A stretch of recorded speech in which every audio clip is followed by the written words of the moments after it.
30 ka maalamong panulti. Pamati ug tudluan ko kamo sa gisulti sa maalamong mga tawo. Tun-i ang ilang gitudlo ug magmalipayon kamo kung timan-an ninyo kini ug sag-ulohon.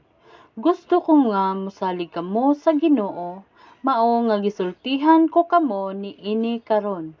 Nagsulat ako og 30 ka panultihon alang kaninyo.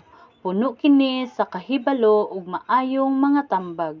Ug pinaagi niini mahibalo kamo kung unsa gayud ang matarong ug matuod aron madala ninyo ang hustong tubag ngadto sa nagsugo kaninyo. Ayaw pamintaha sa taong kabus, abi kay kabus man siya, ug ayaw yataki ang katungod sa tawo nga wala gayoy mahimo diha sa hukmanan, kay ang Ginoo maoy mobarog nga manlalaban nila, ug musuklig kadaot sa nagpahamtang kanila kadaot.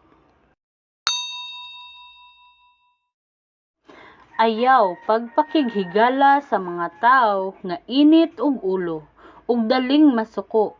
Tingali unyag makakaton ka sa ilang batasan ug dili ka na makabiya niini.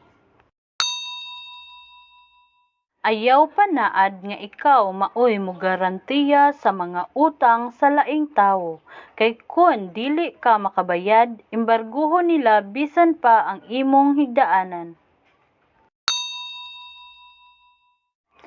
Ayaw gayud pagbalhina ang karaang utlanan sa inyong yuta nga gipahimutang sa inyong katigulangan.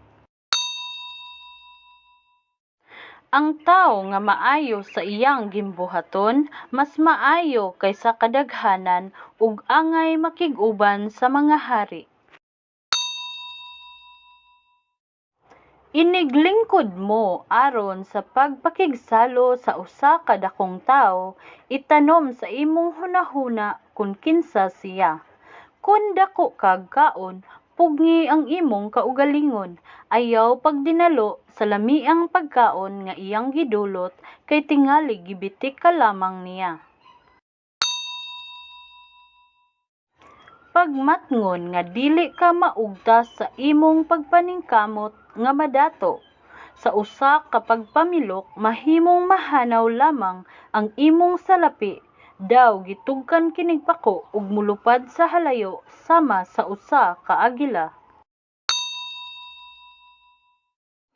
Ayaw pagsalo pagkaon sa taong tihik.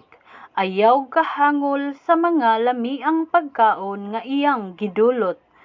Kay sa hilom nagkwinta siya. Siya moingon, sige kaon pag-ayo, apan dili kinasing-kasing ang iyang pag-agda. Isuka mo ang imong nakaon ug mausik lamang ang tanan mong pagdayeg.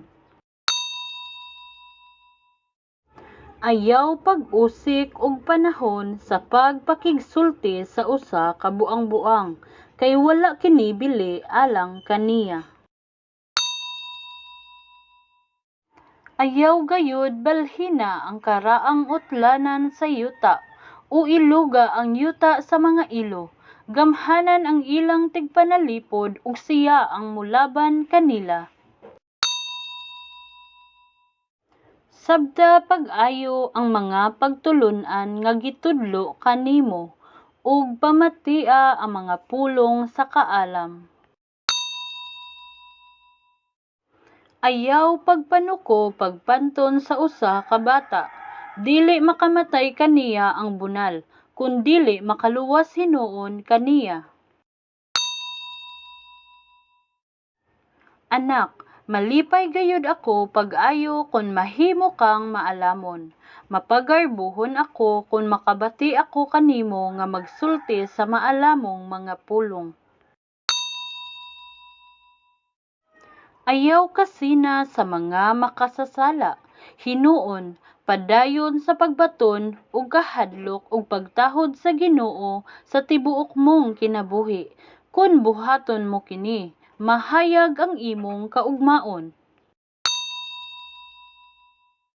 Anak, pamati ug pagmaalamon ug ayaw pagbinuang sa imong pagkinabuhi. Ayaw pagpakig hugoy-hugoy sa mga palahubog ug sa mga ulit. Kay ang mga palahubog ug ang mga ulit mosangpot sa pagkawalay nahot. Kun magpunay ka lamang kaon ug katulog, magkagidlay ka sa dili madugay. Pamatia ang imong amahan, kay kun wala pa siya, wala ka unta mataw. Ayaw pagtamaya ang imong inahan, inig ka tigulang na niya. Ang kamatuoran, ang kaalam, ang kahibalo, ug ang maayong panabot, angay nga bayran aron maangkon, apan bililhon ra kini kaayo nga ibaligya. Ang amahan sa taong matarong, magmalipayon gayod, ug makapasigarbo sa iyang anak nga maalamon. Himoa nga makapasigarbo kanimo ang imong mga ginikanan, ihatag sa imong inahan ang maong kalipay. Ayaw kalimot igsuon sa pagtan-aw sa atong sunod nga video sa pagpadayon sa 30 ka maalamong panultihon.